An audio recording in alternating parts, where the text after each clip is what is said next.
CNBC was out on the red carpet for Pittsburgh's screening of A Beautiful Day in the Neighborhood, and we got to talk with some of the stars. Check it out. What does it mean to be at the Pittsburgh premiere? Because you guys have done other premieres, but this one's a little bit different. It feels so good. It feels like the big celebration because we made this movie here in Pittsburgh. We felt like we were so welcomed with open arms to this city. We all feel we had such a great experience making this movie here, like coming back here to share it with a lot of the people who worked on the movie and with the people from the Fred Rogers Company and Joanne. It just means so much. Could you almost say the two kind of go hand in hand, like Pittsburgh and Mr. Rogers? I felt when I was here like I could feel the reverberations of Fred's legacy in this city. I feel like he has affected the culture of Pittsburgh. I don't know, I just felt like I can feel that this was Fred's city. You know, obviously everyone knows and loves Fred Rogers here, and it's something that anyone finds out you're making a movie about Mr. Rogers in Pittsburgh and they go, oh, I know about that movie. And so there's the pressure of that, but it also feels like, I don't know, like you feel his message here. It's just really a kind, wonderful city. What was the appeal of it for you personally? I'm a mom. I'm, somebody just like the rest of us who's trying to figure out how to make sense of the world these days, which is tricky. Things feel pretty dark a lot of the time. And I felt like I needed Fred, I think we're sort of having this collective moment where a lot of us are saying, I feel like I don't have a lot of good role models for my kid. I don't have a lot of people who I can look to about how to be a kind person. Fred's message just felt very relevant. Well, all of us in Pittsburgh are looking forward to seeing the movie. Thank you. How excited are you to be here in Pittsburgh for the premiere? Because you've always... it's really special because, this is where it started. 21 years ago, I came to Pittsburgh for the first time to interview Mr. Rogers, which is how I knew him at first. He wasn't Fred Rogers to me then. He was Mr. Rogers. This kind of man who was on TV in the red sweater. And he knew really not that much more about him. And then, 21 years later, we're here, and it's, it would have been unimaginable to me back then because it's almost unimaginable to me right now. So it's really something. So you didn't see this coming? I totally did not see this coming. If anybody, even when, so 5 years ago, Mike and Noah, the screenwriters, contacted me and said, asked if I would be interested in helping turn that article into a movie. And even at that time, it seemed like, okay, I'll go along with it. But the idea that this was going to get made to a Tom Hanks movie, no way. And it was also based off your character too, specifically. So how cool was that, having someone portray you and kind of show your story? Yeah, it's like the wildest thing because he's not just doing my story. Matthew, I came down to Pittsburgh last year to talk to him, and then when I look at the screen, I see a guy who has some of my movements, some of my gestures. He says some of the same things that I do, and you can just never be prepared for that ever. And then, what's the most special thing for you about all of this? The most special thing for me about all of this is that at a time when we need it, and at a time when we need him, we are bringing to an audience Mr. Rogers and his message. It's 16 years after he's gone. There's definitely times that I have thought that he's gone for good, and yet here we are talking about him again. So that means a lot to me. We are. We have Tom Hanks portraying him. Right. And Tom does an amazing job as this role. Amazing job. The minute Tom starts talking, at least for me, I bought it. I was there. On the red carpet, how does that feel? Well, let me tell you something. What does this mean to watch this movie and Mr. Rogers' story come to life? It means the world to me now. Now that I have gotten used to the idea. Fred never wanted things like a biography or anything that was, I think he felt it was going to take away from his work somehow or other. I don't know. But I said to them, he didn't like hoopla. So he's probably laughing that I'm down here going through all of this. What is the most special part about Fred? We had the most commonality with music. Fred. Fred had a wonderful sense of humor that doesn't always come out as much as I would like. But he was, I think, one of the brightest people that I knew and ever knew. So he kept me busy, trying to keep up with it.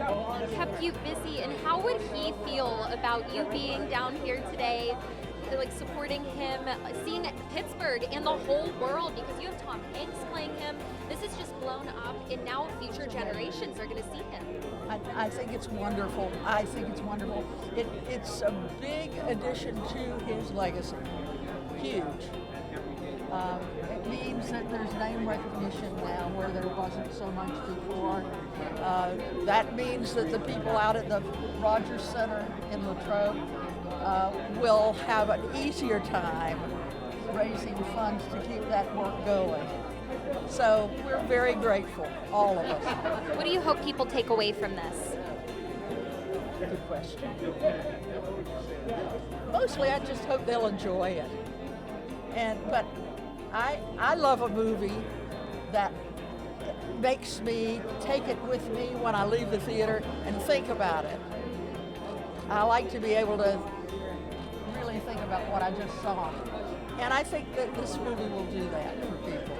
It'll be a little gift that you take away with you.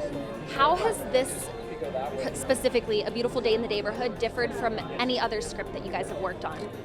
We've been working on this project for 10 years. Yeah, so the amount of time, first off, yeah, I mean, this is something that, that we started talking about almost 10 years ago. And so to be here in Pittsburgh today, premiering it for so many people who knew Fred and were part of his world and part of his family and part of this movie, we're just incredibly grateful and we're thrilled to be here. And then what was the appeal of this? Like, what makes it so special to you guys? What makes this movie so special to us? Well, I mean, Fred Rogers, kind of whether we wanted him to or not, changed our lives. This started, like I said, almost 10 years ago when I had a 2-year-old, a very stubborn 2-year-old, and I put on an episode of Fred Rogers, and she turned to the screen and she started listening to him in this profound way. And that was kind of the birth of this movie for us. And I think we entered the project a little bit like Tom Junot entered, which is a little bit cynical, a little jaded, and I think along the way, Fred and his message and his words chipped away at our cynicism and really, I think, made us, this is going to sound cheesy, but I think it made us better fathers, it made us better people. And so many of the people who worked in this film, ourselves included, I mean, the movie is about forgiveness, but the movie behind the movie, for all the filmmakers, is sort of a movie about terrified parents of young children. And so, FaceTiming with my 3-year-old on set, we had the puppet of Daniel Tiger out, who is her hero, and getting to have, FaceTimes with the real Daniel was, there's no substitute for it. And to feel like, if you're gonna work on something for this long, let it be about someone who has so much to offer, not just, a movie-going audience, but also us individually as people. The superstars, the geniuses over here behind everything, right? Just one. Come on, you. This one. Okay, well, from a producer's standpoint, having Tom Hanks portray Mr. Rogers, how was that? What was that like? It was unbelievable. We had heard from Joanne that Fred Rogers was a huge fan of Tom's. He went to see Forrest Gump in the theater like 8 or 9 times by himself, tried to drag other people along to see it with him. So it was, for us, really like the casting process began and ended with Tom, and we were so lucky we got him. It was really a dream come true. You can fact check this. I think, correct me if I'm wrong, I think we found out that Tom's birthday is Joanne and Fred's wedding anniversary. That's right. Wedding anniversary. That's incredible. I love the connections, and then somewhere in like a distant, like they're apparently related too. I've heard. Heard a lot of things. I just heard about that. It is crazy. Yeah. So what was this movie like to work on? Because it is very different from like movies that are out right now, and it has a different appeal. What was that like? I'm so happy you said that. It was wonderful to make. It took us a long time to get here, probably about 10 years. The first time we came to meet with the estate was about 8 years ago. There were a lot of stops and starts, and it was amazing to be able to shoot here in Pittsburgh. The city really opened up its doors for us to be able to film here, and it was a wonderful experience, and it's really something we're really all very proud of. Most movies are like, they'll like go to LA or New York. What was it like being here in Pittsburgh, where this, like, I think that's what makes this movie so unique, is that it was here and it was filmed here and created. It was very emotional, honestly, for all of us, and nostalgic for anybody who grew up on the show, and it just felt like Pittsburgh opened their arms to us, and we embraced it, and we felt like we were a part of the community. Well, let me ask you guys this. Did you get a chance to do anything Pittsburghy while you were here? What is the thing that goes up? Funicular. Is that what it's called? The Incline. The Incline. But isn't there another name for it? You know, I'm born and raised here, And you've never and I known didn't that? know Oh, that. So that's you what I mean. literally, you learn something new every We day. went on every bridge. Oh Every my single bridge. goodness. Please, get up here. Yeah, you taught me something, and I'm from Pittsburgh. I think funicular is just the type of trolley. It's the Duquesne Incline. Did I say that right? That is right. Yeah. The Duquesne. And the Heinz Center. What were the other things we did in Pittsburgh? There were a lot of things we did. We lived here.